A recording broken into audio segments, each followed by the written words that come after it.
memiliki Allah seperti Engkau. Terima kasih ya Bapa. Bapa-Ku datang padamu, naikkan ucapan syukur atas kasih-Mu, atas kasih anugerah-Mu yang indah setiap hari. Bapa-Ku datang padamu, Bapa-Ku datang padamu, naikkan ucapan syukur atas kasih dan rahmat-Mu ya Tuhan Yesus, anugerah-Mu yang besar bagi kami Tuhan. Terima kasih ya Bapa, yang indah setiap hari, pagi hari,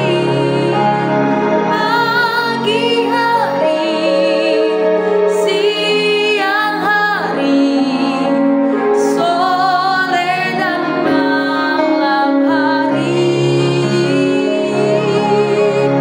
Tak hentikan mengucap syukur atas kebaikan-Mu. Kami mau terus menyanyikan syukur kami kepadamu ya Tuhan Yesus. Bapa-Ku datang padamu, naikkan ucapan syukur atas kasih anugerah-Mu yang selalu baru atas setiap kami Tuhan. Amin. Yang indah setiap hari, pagi hari,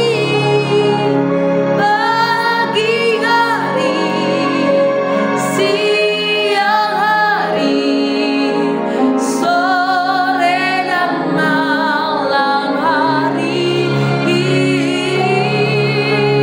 Tak hentikan mengucap syukur atas kebaikan.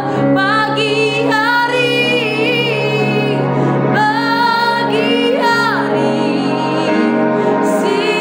siang hari, sore dan malam hari. Tak hentikan mengucap syukur atas kebaikan. Tak hentinya mengucap syukur, tak hentinya mengucap syukur atas kebaikan-Mu. Tak hentinya mengucap syukur atas kebaikan-Mu. Tiada hentinya kami mengucap syukur atas kebaikan-Mu, dari pagi hari hingga malam hari. Dan seterusnya Tuhan, kasih-Mu tidak pernah berkesudahan bagi kami. Saat dari kami mau diajar Tuhan melalui renungan hari ini, berbicara atas setiap kami siap untuk mendengar dan memahaminya. Dalam nama Tuhan Yesus kami berdoa dan mengucap syukur. Haleluya. Amin.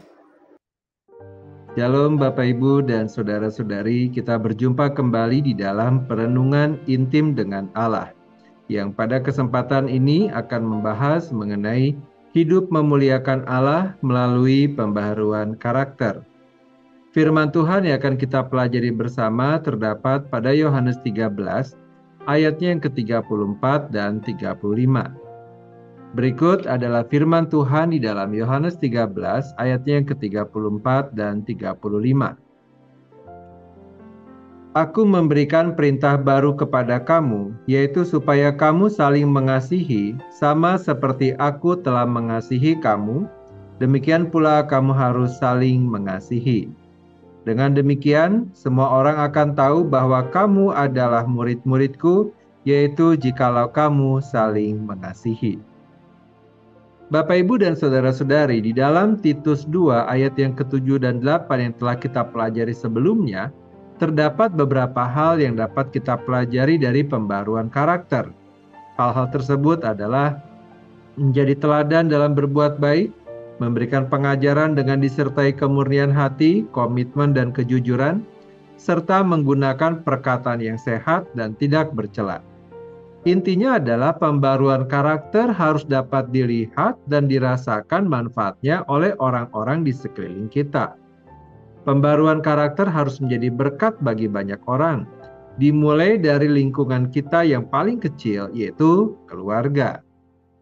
Di dalam Yohanes 13 ayat 35, kita akan mempelajari bagaimana pembaruan karakter merupakan salah satu cara yang dapat kita lakukan untuk memuliakan Allah. Di dalam Yohanes 13 ayat 34, Tuhan Yesus memberikan perintah baru kepada para murid untuk saling mengasihi. Di dalam ayat 35, Tuhan Yesus melanjutkan bahwa dengan saling mengasihi, maka semua orang akan tahu bahwa mereka, para murid, adalah murid-murid Kristus. Bapak, Ibu, dan saudara-saudari, di dalam Matius 22 ayat 34 sampai dengan 40, kita dapat mempelajari mengenai sebuah peristiwa di mana seorang ahli Taurat bertanya kepada Tuhan Yesus bukan untuk belajar, melainkan untuk mencobai Dia.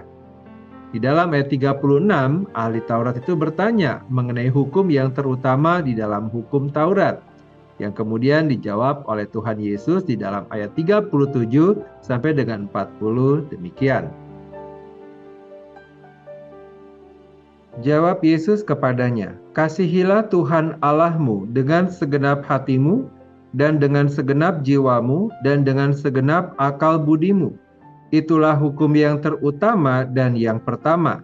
Dan hukum yang kedua yang sama dengan itu ialah, kasihilah sesamamu manusia seperti dirimu sendiri. Pada kedua hukum inilah tergantung seluruh hukum Taurat dan kitab para nabi."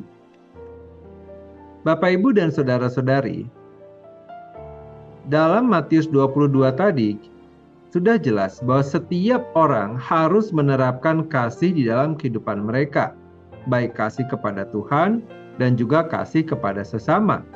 Ini merupakan sebuah hal yang sangat sulit untuk dilakukan karena sebagai orang berdosa, kita manusia memiliki kecenderungan untuk mengasihi diri kita sendiri, berfokus untuk kebahagiaan kita sendiri sekalipun hal tersebut merugikan orang lain dan tidak memuliakan Allah.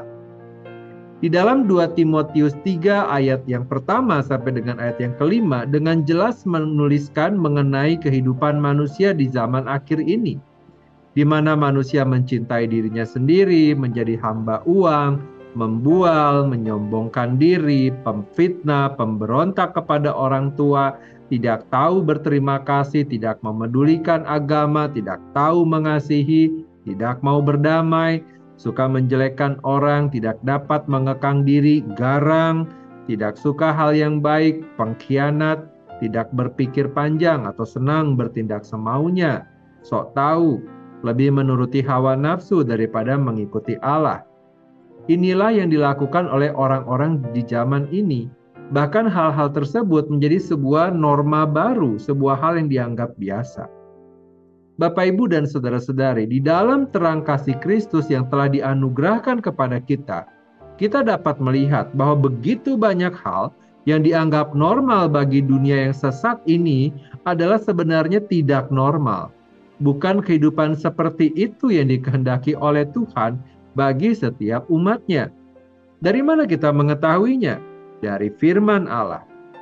Semua standar nilai yang Tuhan kehendaki terdapat dalam firman Allah yang dapat kita lihat dan pelajari di dalam Alkitab. Semua yang tidak sesuai dengan standar firman Allah tersebut adalah hal yang salah dan tidak boleh dilakukan. 2 Timotius 3 ayat 2 dengan jelas mengatakan bahwa manusia akan mencintai dirinya sendiri dan menjadi hamba uang, bukan mencintai, bukan mengasihi Tuhan.